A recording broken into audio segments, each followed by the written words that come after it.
We can also use the second derivative to determine if a critical point is a local max or min. This is called the second derivative test. Why does this make sense? Well, if the second derivative is negative, then you have a graph that looks something like this. Well, if it's concave down like this, and we also know that the first derivative is equal to 0, then we're going to have a local max.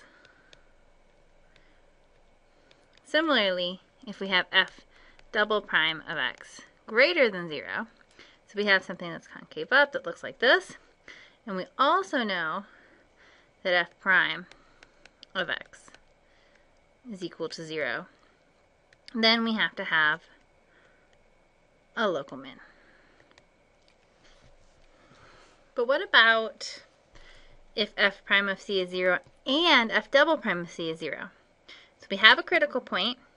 The derivative is defined there, so we can even talk about the second derivative, but both the first derivative and the second derivative give us 0. What can we say then?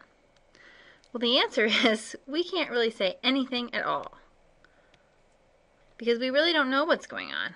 In fact, I can give you an equation like y equals x to the fourth, where at x equals 0 it has a local min, but has both a first derivative and a second derivative at 0 of 0.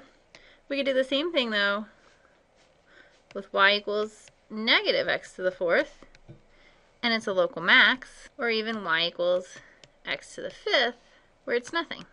So if the second derivative gives you a 0 at the critical point, this is inconclusive, meaning you can't use the second derivative test.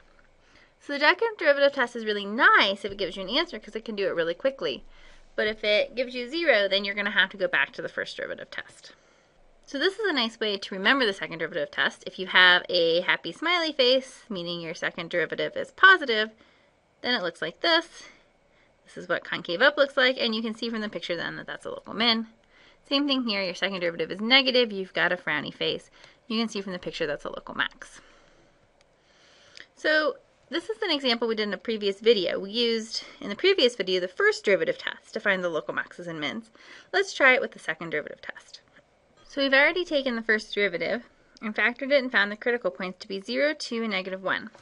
So now we need to take the second derivative, f double prime of x, which is taking the derivative of this first derivative, 36x squared minus 24x minus 24. Now to do the second derivative test, we just plug each of these critical points into f double prime. So f double prime of 0 is going to be negative 24.